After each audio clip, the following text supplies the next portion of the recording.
பழத்தோட்ட ஊழியங்கள், கர்த்தரருளின ஊழியங்கள். திராட்சை பழத்தோட்ட ஊழியங்கள், கர்த்தரருளின ஊழியங்கள். அவரில் நிலைத்திருந்து கனி கொடுப்போம், கர்த்தர் வாய்க்க செய்வார். அவரில் நிலைத்திருந்து கனி கொடுப்போம், கர்த்தர் வாய்க்க செய்வார். துதி உமக்கே, துதி உமக்கே, துதி உமக்கே என்றுமே என்றும். துதி உமக்கே, துதி உமக்கே, துதி உமக்கே என்றுமே. சிறியவனை பொழுதிலிருந்தும் எளியவனை குப்பையிலிருந்தும் எடுத்து உயர்த்தி ராஜாக்களோடும் பிரபுக்களோடும் பந்திருக்க செய்கிற அருமை ஆண்டவர் இயேசு கிறிஸ்துவின் இனிதான நாமத்தினாலே இந்த சத்தத்தை கேட்கின்ற அனைத்து தேவனுடைய பிள்ளைகளுக்கும் என்னுடைய அன்பான வாழ்த்துதல்கள். நீங்கள் கோடாக்கோடியை பெருகுவீர்களாக, உங்களுடைய பிள்ளைகள் கோடாக்கோடியை பெருகுவார்களாக என்று வாழ்த்துகின்றேன், ஆசீர்வதிக்கின்றேன்.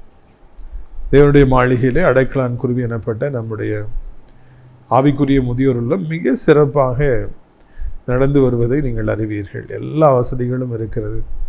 மிக சுவையான 3 வேளையும் விதவிதமான உணவுகள், 3 நேர ஜபங்கள், குருவானவருடைய வருகை, அவர்களுக்கான சரியான வார்த்தைகள் என்று அங்கே எல்லாம் ஒரு ஆவிக்குரிய ஒரு சூழ்நிலை உலாவி வருகிறது. நீங்கள் கண்டிப்பாக வந்து ஜெபிக்க வேண்டும். நீங்கள் கண்டிப்பாக வந்து உங்களுடைய வயதான காலத்தில் இருப்பீர்கள் என்றால் எப்படியாவது இந்த முதியோர் இல்லத்தில் வந்து நீங்கள் சேர்ந்து கொள்ளலாம். குறைந்த கட்டணத்தில் எல்லா வசதிகளையுமே நாம் செய்து கொடுக்கிறோம். அது மாத்திரமல்ல, உங்கள் வீடுகளில் பிறந்த நாட்கள் வருகிற பொழுது நீங்கள் பிள்ளைகளுடைய சந்தோஷத்தை கொண்டாடுவதற்காக, அவர்களுடைய ஆசீர்வாதத்திற்காக இங்கே முதியோர் இல்லத்தில் இருக்கிற பெற்றோர்களுக்கு நீங்கள் இலவசமாக உணவளிக்கலாம், விருந்தளிக்கலாம். பிரித்துக்குரியவர்கள் அங்கேயே இருந்து தங்கி பணிபுரிய ஜபம் நடத்த பாஸ்டர் நமக்கு தேவைப்படுறாங்க, நர்சஸ் நமக்கு தேவைப்படுறாங்க, சமையல் செய்கிறவங்க நமக்கு தேவைப்படுறாங்க என்பதை உங்களுக்கு நான் நினைவூட்ட விரும்புகிறேன். பிரித்துக்குரியவர்களே, இந்த நாளிலே நம்முடைய பிரயோஜனத்திற்காக 1 ராஜாக்கள் 11வது அதிகாரம் கடைசி வசனம் 43வது வசனம். சாலமன் தன் பிதாக்களுடன் நித்திரை அடைந்து தன் தகப்பனாகிய தாவீது நகரத்திலே அடக்கம் பண்ணப்பட்டான். அவன் குமாரனாகிய ரெகோபெயாம் அவன் ஸ்தானத்திலே ராஜாவானான்.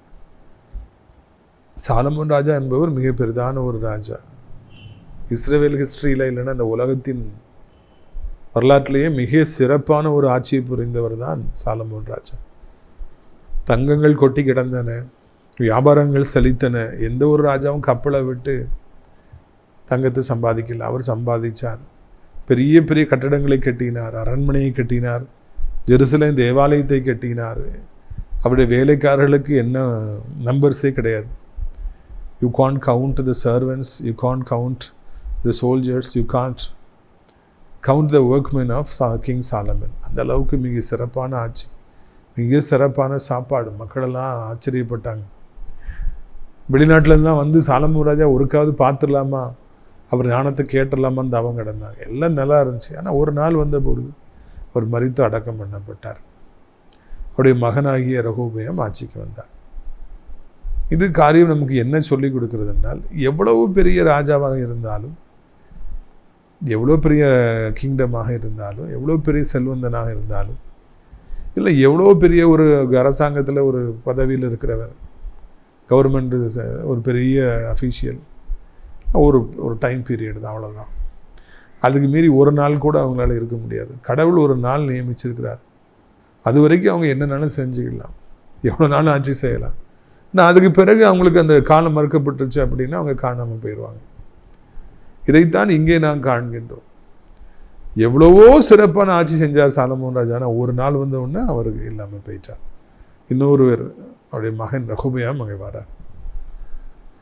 இதை மனிதர்களுடைய வல்லமை, மனிதர்களுடைய மகிமை, மனிதர்களுடைய செல்வம், மனிதர்களுடைய கண்களுக்கு முன்னால் காணப்படுற செல்வந்தர்கள் எல்லாரும் ஒரு குறிப்பிட்ட காலம் வரைக்கும் தான் அவங்க ஆட்சி செய்ய முடியும். அதுக்கு பிறகு அவைகள் ஒன்றுமே இல்லாமல் போய்விடுவார்கள். இன்னொருவர் ஒரு இடத்துக்கு வருவாங்க. இதை நாம் புரிந்து கொண்டாலே குழப்பங்களுக்கு அங்கே அவசியம் இல்லை என்பதை நான் தெரிந்து கொள்ள வேண்டும். ஒருவேளை இந்த நாளிலே நீங்கள் இந்த செய்தியை கேட்டுக்கொண்டிருக்கலாம். நீங்கள் கர்த்தருடைய பிள்ளையாக இருக்கலாம், ஜெபிக்கிற ஒரு மனிதனாக, ஜெபிக்கிற ஒரு மனுஷியாக இருக்கலாம். என்ன இப்படியாக இருக்கிறது, என்ன இப்படி எனக்கு இன்னும் ஒன்று நடக்கலையே அப்படிலாம் நீங்கள் கவலைப்படலாம். எதுவோ எப்படி இருந்தாலும் உங்களுடைய பிரச்சனைகளுக்கு ஒரு காலம்தான், ஒரு நெருக்கிற மனுஷர்களுக்கு, நெருக்கிற வியாதிகளுக்கு ஒரு டைம் தான் கொடுத்துருக்காரு. அதுக்கு பிறகு அந்த வியாதி உங்களை துன்பப்படுத்த முடியாது, அதுக்கு பிறகு அந்த பிசாசு உங்களை துன்பப்படுத்த முடியாது, அதுக்கு பிறகு அந்த பொல்லாத மனுஷன் உங்களை துன்பப்படுத்த முடியாது. அவங்கெல்லாம் காணாமல் போயிடுவாங்க. ஒரு காலம் வரைக்கும் தான் நம்மளை ஆளுகை செய்ய முடியும். அதுக்கு பிறகு நம்முடைய வாழ்வில் ஆசீர்வாதமான காலங்கள் வரும். ஒரு மாற்றம் என்பது நிச்சயமாய் வரும். இந்த நாளில் சாலமோன் ராஜா போயிட்டாரு, ரெகோபெயாம், இது ஒரு மாற்றம். உங்களுடைய வாழ்க்கையிலும் நிச்சயமாய் ஒரு ஆசீர்வாதமான ஒரு மாற்றம் வரும். அதைத்தான் நாம் இந்த முதலாவது பகுதியில் பார்க்கிறோம். கஷ்டம், கண்ணீர், கவலை, தரித்திரம், அவமானம், வேதனை, வெட்கம், இட்ஸ் நாட் பெர்மனன்ட். கர்த்தருடைய பிள்ளையாகி உங்களுக்கு அது நிரந்தரம் அல்ல. ஒரு நாள் வரும்போது அதெல்லாம் போ அப்படின்னு சொல்லி கர்த்தரை விரட்டிட்டு உங்களுக்கு ஒரு பெரிய தலையில் மாற்றத்தை கொண்டு உங்களுக்கு ஆசீர்வாதங்களையும் உங்களுக்கு ஏராளமான செல்வங்களையும் கர்த்தர் கொடுப்பதற்கு ஒரு விருப்பமுடையவராக இருக்கின்றார். இதை நீங்கள் நன்கு புரிந்து கொள்ள வேண்டும் என்று உங்களை அன்போடு கூட நான் அழைக்கின்றேன். பிரியத்துக்குரியவர்களே, இந்த கஷ்டம் நஷ்டம் எல்லாத்தையும் தூக்கி தூர போட்டுட்டு உங்களை ஆண்டவர் ஆசீர்வதிக்கிறார். ரெகோபெயாமை கொண்டு வந்தது மாதிரி உங்களுடைய வாழ்க்கையிலும் ஆண்டவர் நன்மைகளை கொண்டு வருகிறார். உங்கள் வாழ்க்கையில் உயர்வுகளை கொண்டு வருகிறார், செல்வங்களை கொண்டு வருகிறார், ஆசீர்வாதங்களை கொண்டு வருகிறார். இன்றைக்கு யாரோ ஒருவர் உங்களுடைய கண்களுக்கு முன்பதாக பெரிதாக வாழ்ந்து கொண்டிருக்கலாம், பணக்காரனாய் வாழ்ந்து கொண்டிருக்கலாம். அவங்களை அகற்றிட்டு கர்த்தர் உங்களை அங்கே கொண்டு போய் வைக்க போகிறார். உங்களை ஆண்டவர் உயர பறக்க செய்ய போகிறார். உங்களுடைய வாழ்க்கையில மகிழ்ச்சியை கொண்டு வர போகிறார். இதைத்தான் ஆண்டவர் இந்த நாளிலே சொல்லுகிறார். வாழ்க்கை என்பது ஒரு மாற்றம் நிறைந்தது. அதுதான் life is nothing but always there is change. உங்க வாழ்க்கையில மாற்றங்களை ஆண்டவர் கொண்டு வருவார், ஆசீர்வாதமான மாற்றங்களை கொண்டு வருவார். இப்படிதான் என் வாழ்க்கை இருக்குமா? லைஃப் சோர்ந்து போகுது இல்லையா? சில நேரங்கள்ல எப்ப பார்த்தாலும் சண்டை, எப்ப பார்த்தாலும் பிரச்சனை, எப்ப பார்த்தாலும் தரித்திரம், எப்ப பார்த்தாலும் அதுக்கு என்ன செய்ய, இதுக்கு என்ன செய்ய, எப்ப பார்த்தாலும் பயந்து பயந்து பயந்து வாழ்கிற இந்த வாழ்க்கை, இப்படிதான் என் காலம் இருக்குமான்னு சொல்லி நீங்க நினைக்கலாம். இல்லை இல்லை, மாற்றம் ஒரு நாள் வரும். திடீர்னு ஒரு நாள் அது கஷ்டம்லாம் போய் நல்ல காலங்கள் உங்களுக்கு வரும். இதை ஆண்டுடைய பிள்ளையாகி நீங்கள் புரிந்து கொள்ள வேண்டும் என்று சொல்லி உங்களை அன்போடு கூட நான் நினைக்கிறேன். நிச்சயமாக ஒரு நல்ல காலத்தை ஆண்டவர் உங்களுக்கு கொண்டு வருவார். ரெகோபெயாமை கொண்டு வந்தார்ல, அதே மாதிரி கொண்டு வருவார். பாருங்க, 2வதாய் பாருங்க, 1 ராஜாக்கள் 12ஆம் அதிகாரம் 1ஆம் வசனம். ரெகோபெயாமை ராஜாவாக்கும்படி இஸ்ரவேல் எல்லாரும் சீகேமுக்கு வந்திருந்தபடியினால் அவனும் சீகேமுக்கு போனான். ராஜாவாகி சாலமோனை விட்டு ஓடி போய் எகிப்திலே குடியிருந்த நேபாத்தின் குமாரனாகிய யெரொபெயாமோ எகிப்தில் இருக்கையில் இதை கேள்விப்பட்டான். அவர்கள் யெரொபெயாமுக்கு ஆள் அனுப்பி அவனை வளைப்பித்தார்கள். அவனும் இஸ்ரவேல் சபை அனைத்து வந்து ரெகோபெயாமை நோக்கி. சாலமோன் ராஜா அங்கே மறிச்சிட்டாரு, அவரை அடக்கம் பண்ணிட்டாங்க. ரெகோபெயாம் ராஜாவாக போறாரு, எல்லாரும் ராஜாவாக்கிட்டாங்க அவரை. அப்பொழுது அது வரைக்கும் சாலமோன் ராஜாவுக்கு பயந்து இன்னொரு நாட்டில் போய் ஒளிந்திருந்த யெரொபெயாம் அதை குறித்து கேள்விப்படுறாரு. அவருக்கு அது கவலையாக இருந்திருக்குமா, துக்கமான செய்தியாக இருந்திருக்குமா, ராஜா இறந்துட்டார் அப்படின்னு? இல்லை இல்லை, சந்தோஷமான செய்தியாக இருந்திருக்கும். என்னை அழிக்கணும்னு சொன்னால், என்னை கொல்லுவேன்னு சொன்னால் அவன் சேர்த்துட்டான். இனி எனக்கு கவலை இல்லை, இனி நான் இஸ்ரவேலுக்கு போவேன், இனி நான் ராஜாவாகிருவேன், அப்படி தானே அவர் நினைத்திருப்பார். அவர் சாலமோன் ராஜா மறிச்சது யெரொபெயாமுக்கு ஒரு பெரிய நல்ல செய்தி. உடனே மக்கள் அதே மாதிரி அவரை கூப்பிடுறாங்க. உடனே சந்தோஷமா அவர் ஒளிஞ்சிருந்தாரு, இப்போ இஸ்ரவேலுக்கு வந்துட்டார். இனி ஒளியணும் அவசியம் இல்லை, கொல்ல தேடின சாலமோன் ராஜா மறித்து விட்டார் அல்லவா? ஒரு மனிதனுடைய முடிவு வரும் பொழுது, ஒரு ஆட்சியுடைய முடிவு வருகிற பொழுது, ஒரு பணக்காரருடைய முடிவு வருகிற பொழுது, ஒருவர் ரிட்டையர்டாகி ஓய்வு பெறுகிற பொழுது, அது எப்படி யெரொபெயாம்களாலே எடுத்துக்கொள்ளப்படுகிறது என்பதுதான் கேள்வி. யாரெல்லாம் பாதிக்கப்படுறாங்களோ அவெல்லாம் ஒளிஞ்சான் அப்படிங்கிறாங்க. ஒளிஞ்சாண்டா, இனி நான் நிம்மதியாக இருப்பேன்னு சொல்லிட்டு. யாரெல்லாம் நன்மை பெற்றார்களோ அவர்களெல்லாம் ஐயோ ஓய்வு பெற்றுட்டாரே, ரிட்டையர்ட் ஆகிட்டாரே, ஐயோ இவங்க ஆட்சி போயிட்டு கவலைப்படுறாங்க, கண்ணீர் சிந்துறாங்க. நன்கு கவனிக்க வேண்டும். சாலமோன் ராஜாவுடைய மரணம் இஸ்ரவேலுக்கு ஒரு பெரிய கண்ணீரை வரவழைத்திருக்கும். நல்ல ராஜா போயிட்டாருன்னு சொல்லிட்டு. ஆனால் யெரொபெயாமுக்கு அது நல்ல செய்தி, நல்ல சந்தோஷமான செய்தி. மீசையை முறுக்கி விடுறாரு, ஒழிஞ்சிட்டான்டா, செத்துட்டான்டா. அதே மாதிரி மக்கள்லாம் வாரம் அவன் போயிட்டான், இனி நீங்கள் வந்து எங்களுக்கு ராஜா வருங்கன்னு கூட்டு விடுறாங்க. அவன் உடனே வரான், யெரொபெயாம் வரான். பிரியத்துக்குரியவர்களே, நாம் நம்முடைய வாழ்வில் பதவி நம்முடைய கையில் இருக்கிற வரைக்கும், பணம் நம்முடைய கையில் இருக்கிற வரைக்கும், நமக்கு அழகும் பலனும் நம்ம கையில் இருக்கிற வரைக்கும் நாம் எல்லோருக்கும் உதவி செய்வோம் என்றால், எல்லோரையும் நேசிப்போம் என்றால், முடிந்தவரைக்கு கனிவாய் நான் நடந்து கொள்வோம் என்றால், யாரையும் காயப்படுத்தாதபடிக்கு நாம் வாழ்வோம் என்றால், கனி கொடுக்கிற மரமாக இந்த பூமியிலே நாம் இருப்போம் என்றால், இயேசு கிறிஸ்துவின் அன்பு நம்மை ஆளுகை செய்யும் என்றால், முடிந்த வரைக்கும் பிறருக்காக நாம் வாழ்வோம் என்றால், ஒரு நாள் நமக்கு வரும்பொழுது, பூமி விட்டு நான் கடந்து போகும் பொழுது வருத்தப்படுவாங்க, ஐயோ இப்படி போயிட்டார் அப்படின்னு சொல்லிட்டு. எத்தனை பேர் நம்ம நேசிப்பாங்க, எத்தனை பேர் நமக்காக உயிரையும் கொடுப்பதற்கு ஆயத்தமாக இருப்பாங்க. எவ்வளவு நல்ல மனிதன், அந்த புகழ், அந்த பெயர், கீர்த்தி உலகம் முழுவதும் பரவும். நீங்கள் அப்படித்தான் இருக்க வேண்டும். உங்களை குறித்து எல்லாரும் உயர்வாக பேச வேண்டும், எல்லாரும் உங்களை நேசிக்க வேண்டும். பிரியத்துக்குரியவர்களே, அப்படித்தான் நம்முடைய வாழ்க்கை இருக்க வேண்டும். செத்துட்டான்டா, ஒழிஞ்சிட்டான்டா, அவன் கதை முடிஞ்சிட்டான் அப்படின்னு எல்லாரும் சந்தோஷப்படுகிற அளவிற்கு நம்முடைய வாழ்க்கை இருக்கக்கூடாது. சமீபத்திலே நடந்த எலெக்ஷன்ல ஒரு கவர்மெண்ட் பக்கத்து ஸ்டேட்ல கீழே விழுந்துருச்சு, இன்னொரு ஆட்சி வந்திருக்கு. இப்போ அவர் கவர்மெண்ட் போன பிறகு பேப்பரில் எழுதுறாங்க, அவர் ஆட்சி சரியில்லை, அவருடைய ஆட்கள் இப்படி ஊழல் செஞ்சாங்க, அப்படி பண்ணாங்க, இப்படி பண்ண, மக்களுக்கு நன்மையே செய்யலை, எல்லாத்துலேயும் அப்படி செய்வேன் இப்படி செய்வேன்னு சொல்லிட்டு ஒன்றுமே ஃபுல்ஃபில் பண்ணலை. அவருடைய ஆட்சியுடைய அலங்கோலங்கள்லாம் போட்டு, அதனால தான் மக்கள் எதிர்த்து ஓட்டு போட்டாங்க. வெளிநாட்டிலேருந்துலாம் வந்து ஓட்டு போட்டாங்க.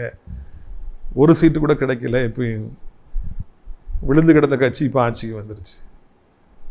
அப்போ மக்கள்லாம் சந்தோஷப்படுறாங்க, இந்த ஆட்சி போகணும்னு நினச்சிருக்காங்க. அதனால தான் வெளிநாட்டிலேருந்து தான் வந்து ஓட்டு போட்டிருக்காங்க. எதற்கு? 5 வருடத்திலே அலங்கோலமாக இருந்தபடியினாலே, மக்களுக்கு நன்மை செய்வேன்னு சொல்லிவிட்டு செய்யாமலே போய் தனக்கு நன்மை செய்தபடியினாலே அது ஆட்சி போகணும்னு மக்கள் நினைக்கிறாங்க, போனவொன்னு சந்தோஷப்படுறாங்க. இதுதான் உலகம். நமக்கு பலம் இருக்கும், நமக்கு பணம் இருக்கும், நமக்கு அழகு இருக்கும், நமக்கு திறமை இருக்கும், வாலிபம் இருக்கும், முறுக்கு இருக்கும், நமக்கு என்ன வேண்டுமென்றாலும் செய்து முடிக்கலாங்கிற ஆள்பலம் இருக்கும், பணபலம் இருக்கும், எல்லாம் இருக்கும். கொஞ்ச காலம்தான் இருக்கும். அந்த நேரத்தில் நம் முடிந்தளவு எல்லோருக்கும் பிரியமானவராக நாம் நடந்து கொள்ள வேண்டும். ஒருவரையும் வேதனைப்படுத்த வேண்டாம், ஒருவரையும் பகைக்க வேண்டாம், ஒருவரையும் பழி வாங்க வேண்டும் என்று நினைக்க வேண்டாம், ஒருவரையும் கெடுத்து பேசி இன்பம் காண வேண்டாம். பிரித்துக்குரியவர்களே, யாரையும் குறித்த கசப்பை நாம் மனதில் நாம் சுமக்க வேண்டாம். ஒருவரை அழிக்க வேண்டும் என்றே சவுல் ராஜா மாதிரி நம்ம வாழ வேண்டாம். மாறாக நன்மை செய்கிறவராக இயேசு சுற்றி தெரிந்தார் அல்லவா? யார் அவர்? நம்முடைய தகப்பன். நன்மை செய்கிறவராகவே சுற்றி தெரிந்தார். அதை போலவே நாமும் நமக்கு எல்லாம் நலமாக இருக்கும் பொழுது எல்லாருக்கும் உதவி செய்கிறவராக நாம் வாழ வேண்டும். இந்த மாதிரி யெரொபெயாம் அங்கிருந்து ஓடி வந்தான செத்துட்டான் அப்படின்னு சொல்லிட்டு அப்படி நம்முடைய வாழ்க்கை இருக்கக்கூடாது. எல்லாருக்கும் நாம் உதவி செய்வோம். நாம் பிறருக்கு உதவி செய்யும் பொழுது நமக்கு யாராவது உதவி செய்வார். நாம் எல்லாரையும் தூக்கி விடுகிற பொழுது நம்மையும் எல்லாரும் தூக்கி விடுவார். நாம் எல்லாருடைய காயங்களை ஆற்றுகிறவராக வாழ்கிற பொழுது நம்முடைய காயங்களை ஆற்றுவார். நாம் பிறருக்கு என்ன அளவின்படி அளக்கிறோமோ அந்த அளவின்படி தான் நமக்கும் அளக்கப்படும். ஒருவர் பதவிக்கு வரும் பொழுது, புகழுக்கு வரும் பொழுது, பணத்துக்கு சொந்தக்காரராய் மாறுகிற பொழுது ஆண்டவர் அவரை பார்த்துக்கிட்டே இருக்கிறார். என்ன செய்கிறான், எப்படி நடந்துக்கிறான், எப்படி பேசுகிறான். God is watching. கடவுள் எல்லாத்தையும் கவனிச்சுட்டே இருக்கிறார். கவனிச்சுட்டே இருந்துட்டு நல்லா இருந்தால் எக்ஸ்டெண்ட் பண்ணுறாரு, இல்லைன்னா கட் பண்ணி விட்டுறாரு. எனவே நாமும் இந்த பூமியிலே எல்லாருக்கும் உதவி செய்கிறவர்களாக வாழணும். கிறிஸ்தவம் என்பது வேறு எதுவும் அல்ல, அன்பு, லவ், ஆண்டவர் மேலேயும் இந்த உலகத்து மக்கள் மேலேயும். 2வதாக உதவி செய்வது, எல்லாருக்கும் முடிந்த அளவுக்கு உதவி செய்ய வேணும். அப்பொழுது நம்முடைய வாழ்க்கை இன்பகரமாக மாறும் என்பதில் சந்தேகமே இல்லை. பாருங்கள், அவங்க எல்லாம் யெரொபெயாம் டீம் எல்லாரும் மொத்தமாக ராஜாக்கிட்ட வராங்க. ரெகொபெயாம் அப்போ தான் இஸ்ரேலுக்கு கிங்காக மாறியிருக்கிறார். அப்படி தோரணே அவர் உட்கார்ந்து அப்பாவுடைய சீட்டில் உட்கார்ந்துருக்கிறார். சாலமோன் ராஜாவுடைய மகன் இல்லையா, புதுசாக பதவியேற்று அப்படி உட்கார்ந்துருக்காரு. அப்போது உடனே யெரொபெயாம் எகிப்திலேருந்து வந்துடுறாரு. மக்கள்லாம் கூடுறாங்க. கூடி ராஜா கிட்ட வராங்க. First meeting. அவன் என்ன செஞ்சாங்க பாருங்கள். 1 ராஜாக்கள் 12ஆம் அதிகாரம் 3வது வசனத்தில் பின்பகுதியை பாருங்கள். யெரொபெயாமும் இஸ்ரவேல் சபையை அணைத்து வந்து ரெகொபெயாமை நோக்கி, உம்முடைய தகப்பன் பாரமான நுகத்தை எங்கள் மேல் வைத்தார். இப்போதும் நீர் உம்முடைய தகப்பன் சுமத்தின கடினமான வேலையையும் அவர் எங்கள் மேல் வைத்த பாரமான நுகத்தையும் லகுவாக்கும், அப்பொழுதுமே சேவிப்போம் என்றார். யெரொபெயாம் வாராரு, எல்லா மக்களும் வராங்க. ராஜா அப்படிங்கிறாங்க. சாலமோன் ராஜாவுடைய மகன் மேலே உட்கார்ந்துருக்காரு. என்ன அப்படிங்கிறாரு? எல்லாம் சொல்கிறாங்க, ராஜா உங்கள் அப்பா சாலமோன் ராஜா எங்கள் மேலே நிறைய சுமையை வச்சார், நிறைய டேக்ஸ் போட்டார், எங்கிட்ட அது காசு இது காசுன்னு சொல்லி வாங்கிட்டே இருந்தார். ஏழை ஜனங்கள் இருப்பதெல்லாம் ராஜா கொடுத்துட்டோம். ரொம்ப சுமையாக எங்கள் மேலே வச்சுட்டார். சுமக்க முடியாத சுமை, எங்களுக்கு கஷ்டம். இப்போ அவர் ஆட்சி முடிஞ்சிருச்சு. அவருடைய மகனாகி நீங்கள் ஆட்சிக்கு வந்திருக்கிறீங்க. எங்கள் சுமையை லகுவாக்குங்க ராஜா, எங்களுக்கு சுமக்க முடியல. எங்களோட டேக்ஸ் எல்லாம் குறைங்க, ஒரு சுகமான வாழ்க்கையை தாருங்க. நீங்கள் அப்படி செய்யுங்க, நாங்கள் கடைசி வரைக்கும் உண்மை சேவிப்போம், உமக்கு நாங்கள் மக்களாக இருப்போம்னு சொல்லி ஒரு வேண்டுகோளை அவர்கள் வைத்தார்கள் என்று இந்த இடத்துல வாசிக்கிறோம். சாலமோன் ராஜாவுடைய மகன் ரெகொபெயாம் ஆட்சிக்கு வந்தவுடனே மக்கள்லாம் சொல்கிறாங்க, நீங்கள் சுமையை லகுவாக்குங்கப்பா ராஜா, உங்கள் அப்பா எங்களை ரொம்ப கஷ்டப்படுத்திட்டார். சாலமோன் ராஜாவை பற்றி உயரமாக நாம் பேசுகிறோம், அவர் ஞானவான் என்று சொல்லுகிறோம், எல்லாம் உண்மைதான், பணம் சம்பாதிச்சார் உண்மைதான். ஆனால் இன்னொரு பக்கம் மக்களை வட்டி வரியினால் கசக்கி பிழிந்தார். அதுதான் மக்கள் சொல்கிறாங்க, தயவுசெய்து வேண்டாம், நீங்கள் சுமையை லகுவாக்குங்க, நீங்கள் அப்படி மட்டும் செய்க ராஜா, நாங்கள் கடைசி மட்டும் உமக்காக வாழ்வோம், உமக்கு நாங்கள் சேவகம் செய்வோம் சொல்லி ஒரு வேண்டுகோளை எங்கே வைக்கிறாங்கன்னு என்று காண்கிறோம். இதனாலே இந்த சத்தத்தை கேட்கிற அருமையான தேவனுடைய பிள்ளைகளே, மக்களுடைய எதிர்பார்ப்பாக இருக்கட்டும், பிள்ளைகளுடைய எதிர்பார்ப்பாக இருக்கட்டும், மாணவர்களுடைய எதிர்பார்ப்பாக இருக்கட்டும், ஆசிரியர்கள்ட்ட எதிர்பார்ப்பாக இருக்கட்டும், இல்லை வேலை பார்க்குற இடத்துல நிர்வாகம் மேனேஜ்மெண்ட்டை வேலைக்காரர்களுடைய எதிர்பார்ப்பாக இருக்கட்டும், சுமையை லகுவாக்குங்க. வேண்டாம், சுமையை லகுவாக்குங்க. முடியல கொஞ்சம் எல்லாத்தையும் ஈஸியாக்கிட்டீங்கன்னா நல்லா இருக்கும். இன்னைக்கு இந்த உலகம் முழுவதுமே மக்கள் சொல்லுகிறார்கள், சுமையை சுமக்க முடியல, வியாதியை சுமக்க முடியல, பொல்லாத மனிதனுடைய வார்த்தைகளை சுமக்க முடியல, பிசாசுடைய கோஷ்டங்களை சுமக்க முடியல, எங்களுக்கு சுமக்க முடியல, லகுவாக்குங்க.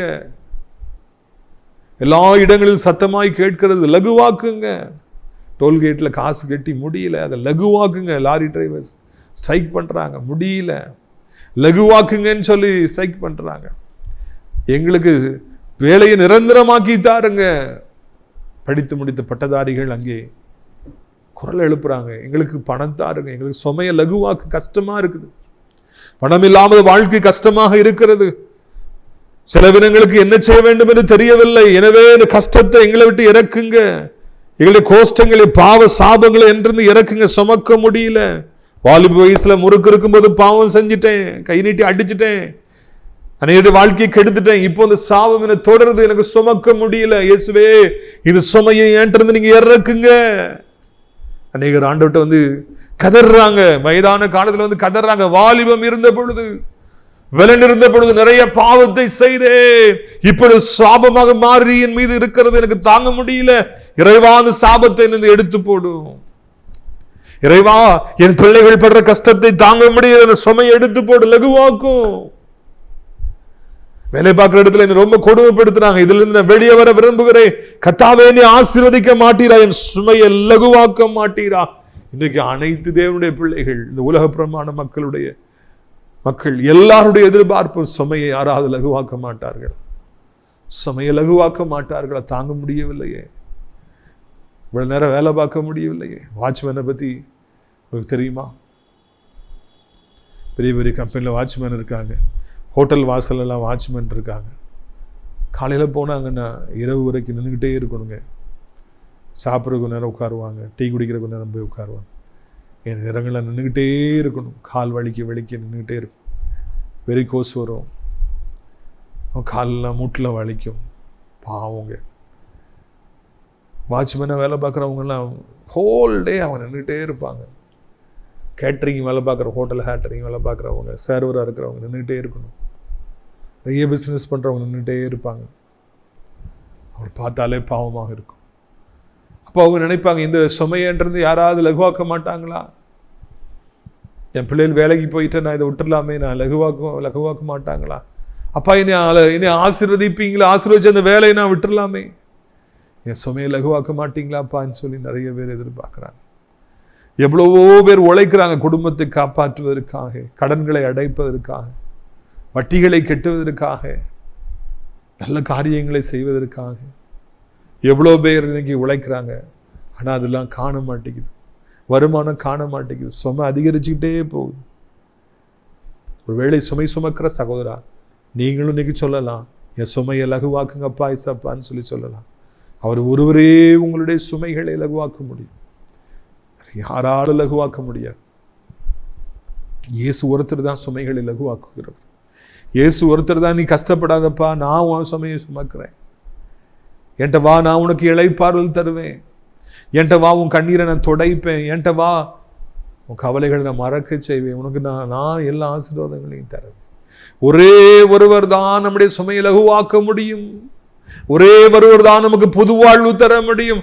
ஒரே ஒருவர் தான் நம்மை குப்பையிலும் பொழுதிலும் இருந்து எடுத்து ராஜாக்களோடும் பிரபுக்களோடும் பங்கிருக்க செய்ய முடியும். அவர்தான் ஆண்டவர் இயேசு. அவர்தான் ஆண்டவர் இயேசு. பிரியத்துக்குரியவர்களே, இந்த அருமையான நாளிலும் கூட இயேசு நம்மளோடு பேசுகிறவராக இருக்கிறார். கர்த்தர் நம்மோடு இடைபடுகிறவராக அவர் இருக்கின்றார். நம்முடைய கண்ணீரை துடைக்கின்றவராக இருக்கின்றார். நீங்கள் வேறு இன்னும் செய்ய வேண்டாங்க, எந்த இடத்துக்கும் நீங்கள் யாத்திரை போக வேண்டாம், என்ன காசும் கொடுக்க வேண்டாம், ஒன்றும் செய்ய வேண்டாம். வீட்டில் அரைக்கதவை போட்டி முட்டக்கால் போட்டு இயேசுவே என் சுமையை லகுவாக்குங்க, எனக்கு இந்த வியாதியை தாங்க முடியல, என் பிள்ளையுடைய பாடுகளை என்னால் பார்க்க முடியல, வருமானம் இல்லாமல் ரொம்ப கஷ்டப்படுறேன், பணம் நெருக்குது, என் பாவம் என்ன நெருக்குது, நான் செஞ்ச பாவங்கள் நெருக்குது, இறைவா எப்படியாவது மனம் இறங்குங்க, எப்படியாவது மனம் இறங்கி எனக்கு இது சுமைகளை என்னிருந்து எடுத்துருங்கப்பான்னு சொல்லி லகுவாக்குங்கன்னு சொல்லி நீங்கள் ஜெபம் பண்ணுங்க. எல்லாம் தூங்குங்க. காலையில் பார்க்கும்பொழுது உங்களுக்கு சுமைகளை ஆண்டவர் இறக்கி இருப்பார். உங்களுக்கு ஆண்டவர் நிச்சயமாக உதவி செய்வார். இங்கே இந்த ராஜா சுமையை லகுவாக்காமல் நிறைய சேட்டை பண்ணார். நம்முடைய ராஜா அப்படி அல்ல, கண்டிப்பாக நம்முடைய சுமையை இறக்குவார். வேறு எங்கு போய் உங்கள் சுமை இறக்க முடியாதுங்க. பாவ சுமைகள் இறக்க முடியாது, வியாதி சுமைகள் இறக்க முடியாது. ஆனால் ஏசப்பாவுடைய சுமையை, ஏசப்பா சமூகத்துக்கு வரும் பொழுது உங்கள் சுமைகள் இறக்கப்படும். உங்களுடைய ஆசீர்வாதங்களுக்காக நான் ஜெபிக்க விரும்புகிறேன். சுமை இறக்கிற கர்த்தர் உங்களுடைய சுமையை இறக்கி போடுவார். நான் சேர்ந்து ஜெபிப்போமா? அப்பா பிதாவே, இந்த நாளுக்காக நன்றி நன்றி நன்றி நன்றி அப்பா. இறைவா, இந்த அருமையான நாளிலும் கூட கர்த்தாவே உடைய பாதத்தை பிடித்து கெஞ்சுகிறோம். எப்படியாவது மனம் இறங்கி ஆண்டவரே இந்த வேதனை எல்லாவற்றையும் மாற்றும்படிக்கு ஜெபிக்கிறோம் ஐயா. எவ்வளோ பேர் ஆண்டவரே சுமையை சுமக்க முடியாமல் இருக்கிறாங்க. வருத்தப்பட்டு பாரம் சுமக்கிறவர்கள் எல்லாரும் என்னிடத்தில் வாருங்கள், நான் உங்களுக்கு இளைப்பாறுதல் தருவேன்னு சொல்லியிருக்கீங்க. சகோதரி ஏசப்பாட்ட வாங்க, சகோதரா ஏசப்பாட்ட வாருங்க. ஆண்டவர் உங்கள் சுமைகளை அவர் தன் மீது வைத்துக் கொள்வார். எவ்வளவு பண நெருக்கடியாக இருந்தாலும் சரி, அந்த சுமை ஆண்டவர் மேலே இறக்கி வச்சு முடியலப்பான்னு சொல்லி, தரித்திரத்தை தாங்க முடியல, கடங்காரர் பேசுகிற வார்த்தைகளை தாங்க முடியல, எதையும் தாங்க முடியல, வாங்கப்பா எனக்கு ஏதாவது செய்யுங்கப்பான்னு சொல்லி சொல்லுங்க. அப்பொழுது இயேசு நிச்சயமாக உங்களுக்கு உதவி செய்வார். இயேசு நிச்சயமாய் உங்களுக்கு மனம் இறங்குவார். என்ன கஷ்டம் ஆண்டவர்கிட்ட சொல்லுங்க, அதை இறக்கி வச்சிருங்க. நீங்கள் சுமக்காதீங்க, உங்களால் சுமக்க முடியாது, வியாதியை தாங்க முடியலையா, அப்பாட்ட இறக்கி வச்சிருங்க, அவர் பார்த்து கொள்வார். கண்ணீரை அவர் துடைப்பார், உங்களுடைய வாழ்க்கையில் அவர் குறுக்கிடுவார். பெரிய காரியங்களை கர்த்தர் செய்ய போகிறார். ஓ ராபா கபாலா சந்தரோனியா கபோனாதியாக்காரா. இன்றைக்கு இப்பொழுது இப்பொழுது இப்பொழுது ஆண்டவர் வியாதிகளை சுகமாக்குகிறார், கண்களை சுகமாக்குகிறார், இதயத்தை தொட்டு அவர் புது இருதயமை மாற்றுகிறார், கிட்னிகளை புது கிட்னிகளை மாற்றுகிறார், மூச்சு குழாய்களில் அடைப்புகளை கற்று திறக்கிறார், இதய அடைப்புகளை திறக்கிறார். எங்கெல்லாம் அடைப்பு இருக்குதோ கற்று திறக்கிறார், எப்பொழுதுதான் புண்ணு இருக்குதோ கத்துறதையெல்லாம் மறைய பண்ணுகிறார், கட்டிகளை மறைய பண்ணுகிறார், வேதனைகளை மறைய பண்ணுகிறார். செயல்படாத அவயங்களை இயேசு செயல்பட வைத்து கொண்டிருக்கிறார். மருந்து மாத்திரைக்கே பணம் போகுது, ஒரு நாளைக்கு இவ்வளோ மாத்திரை சாப்பிட்றோம். வேண்டாப்பா, இலவசமான விடுதலை அவர்களுக்கு தந்து அவர்களுக்கு சந்தோஷப்படுத்த. பல நெருக்கடியில் இருப்பவர்களுக்கு இன்றைக்கு நிரந்தரமான வருமானத்தை ஆண்டவரை நீங்கள் உருவாக்கி தாருங்க, அதிசயங்களை காணப்படுங்க. உன்னை அதிசயங்களை காணப்படுவேன்னு சொன்ன கர்த்தர் அப்படியே செய்தவர்களை ஆசீர்வதிங்க. அப்படியே ஆண்டவரை தோத்திரமே, நம்முடைய பிள்ளைகள் பல நெருக்கடி மத்தியில் இருப்பாங்க. வேலை பார்க்குற இடத்துல, ஊரில், பக்கத்து வீட்டுக்காரங்க மூலமாக, குடும்பத்தார் மூலமாக, நண்பர்கள் மூலமாக, இல்லைனா பல காரணங்கள், கோர்ட்டு கேஸ் வழக்கு பல வருஷமாக நடக்குது, நிம்மதி இல்லை, எனக்கு தூக்கம் வரலை, சாப்பிட முடியல, நடக்க முடியல, எதுலையுமே எனக்கு விருப்பம் இல்லை, எனக்கு யாரும் இல்லை, தனிமையில் வாடுகிறவர்கள் உண்டு. ஆண்டவரை எதிர்காலத்தை குறித்து பயந்து வாழ்கிறவர்கள் உண்டு. என்ன செய்வேன் என்று கலங்கி நிற்பவர்கள் உண்டு. ஒவ்வொருவருக்கும் உதவி செய்யுங்க. பல வருடமாய் திருமணமாகாமல் குழந்தை இல்லாமல் இருப்பவர்களுக்கு ஒரு அற்புதத்தை செய்யுங்க. இந்த நாளிலே இது சத்தத்தை கேட்குற ஒவ்வொருவருக்கும் ஒரு அற்புதத்தை செய்யுங்கப்பா. போதைக்கும், கஞ்சாவிற்கும், சாராயத்திற்கும், மொபைல் ஃபோனுக்கும், பைக்குக்கும் அடிமையாக இருக்கிறவர்கள், கெட்ட வார்த்தைக்கு அடிமையிலாக இருப்பவர், சண்டை போடுறவங்க, அப்பா அம்மாட்ட எதுக்கு எடுத்தாலும் பிரச்சனை பண்ணுறவங்க, ஆண்டவரை முன்னப்பட தெரியாதுன்ட்டு சோசியல் மீடியா மூலம் பழகி ஓடி போயிடுன்னு சொல்கிற வாலிப பிள்ளைகள் சந்திங்கப்பா, சந்திங்க. புதுப்படைப்பாய் மாற்றுங்க. குடும்பங்களில் சந்தோஷத்தை கொண்டு வாருங்க. எசப்பா, எதையும் தோட்டத்தில் உலாவியது போல உம்முடைய பிள்ளைகளுடைய வீடுகள்லையும் உலாவுங்க. மகிமைப்படுங்க. பெரிய காரியங்களை செய்யுங்க. இன்றைக்கு இப்பொழுது ஆண்டவரை ஒவ்வொரு வீட்டுக்குள்ளும், ஒவ்வொரு கடைக்குள்ளும், தோட்டத்திற்குள்ளும், விவசாய நிலங்கள், கப்பல், மீன்பிடிக்க போகிறவங்களுடைய போட்டுக்குள்ளும், வாகனங்கள் பிரயாணப்படுறவங்க கூட ஒவ்வொரு உடைய பிரசன்னம் பிரவேசிக்கட்டும். ஆண்டவரை வயதானவர் கீழே விழுந்து விடாதபடி 2 கைகளால் அவர்களை ஏந்தி கொள்ளுங்க அப்பா. பலங்குண்டாதபடி காத்துக்கொள்ளுங்க. ஆசிரியத்து அடைக்கலான் குருவி இல்லத்துக்கு தங்குவதற்கு அநேக ஜனங்களை அழைத்து கொண்டு வாருங்க. இங்கே வேலை செய்ய அநேகரை அழைத்து கொண்டு வாருங்க. மகிமைப்படுங்க. இயேசுவின் மூலம் ஜெபிக்கிறோம் நல்ல பிதாவே. என் ஆத்துமாவை கர்த்தரை சோத்தரி, என் முழு உள்ளமே அவருடைய பரிசுத்த நாமத்தை சோத்தரி. என் ஆத்துமாவை கர்த்தரை சோத்தரி, அவர் செய்த சகல உபகாரங்களையும் ஒருபொழுதும் மறவாதே. கர்த்தராகிய இயேசு கிறிஸ்துவின் கிருபை, பிதாவாகிய தேவனுடைய அன்பும், பரிசுத்தாவிய அன்யோன்ய ஐக்கியமில்லாத பிரசன்னம் உங்கள் அனைவரோடு இன்றைக்கு சதா காலங்களில் வைத்திருப்பதா. அல்லேலூயா, அல்லேலூயா. God bless you.